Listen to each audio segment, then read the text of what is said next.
Bonjour. Bonjour, bienvenue. Merci de nous accueillir. Alors dites-nous, qu'est-ce que c'est que ce lieu? Pourquoi il est important? Toutes les armes produites en Italie passent ici. Et elles sont enregistrées individuellement. Nous certifions ainsi environ 750 000 armes par an. Outre un contrôle technique, toute arme est soumise à un contrôle de traçabilité et d'identification.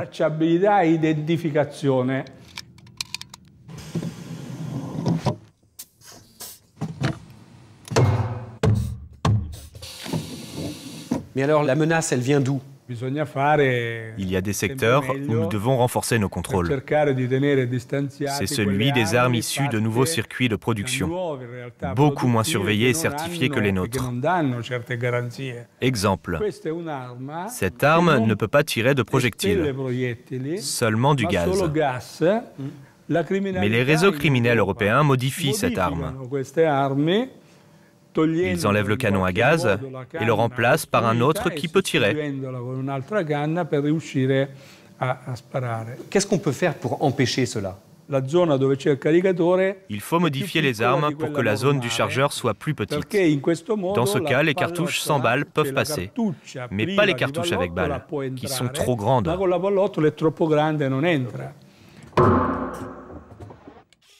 Alors ces fameux pistolets d'alarme transformés en armes létales, eh bien ils font l'objet d'un véritable trafic à l'échelle de toute l'Europe. Le quotidien NRC Handelsblad, un quotidien néerlandais, s'est d'ailleurs intéressé à ce phénomène méconnu. On va se connecter avec la journaliste qui a mené l'enquête. Elle s'appelle Laura Starank. Bonjour Laura. Hello. Alors dites-moi, vous êtes journaliste au NRC Handelsblad et il y a à peu près un an, on vous a commandé une enquête un peu particulière. De quoi s'agissait-il ? Il y a un an environ, nous avons connu en Hollande plusieurs incidents violents, survenus en plein jour. Des jeunes, surtout originaires des Antilles néerlandaises, se sont tirés dessus avec des armes de poing.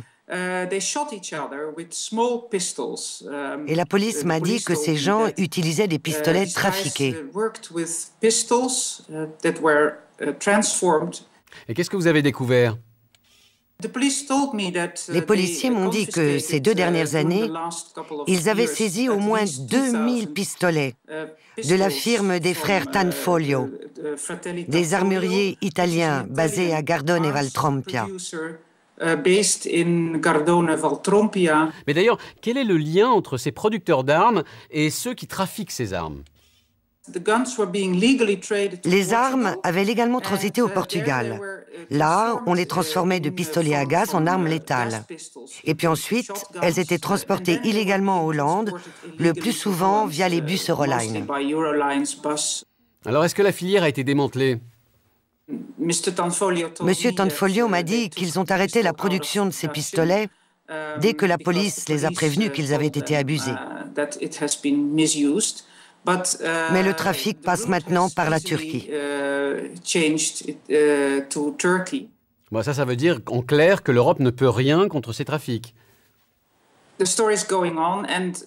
Effectivement, l'affaire continue.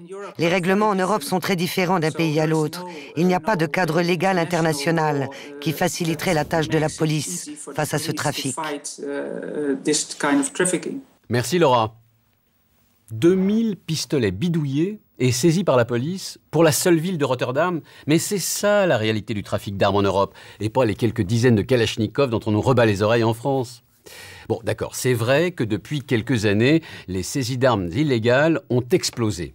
Mais par exemple, sur un total de 2710 saisies en France en 2010, 3%, vous entendez bien, 3% seulement étaient des armes de guerre.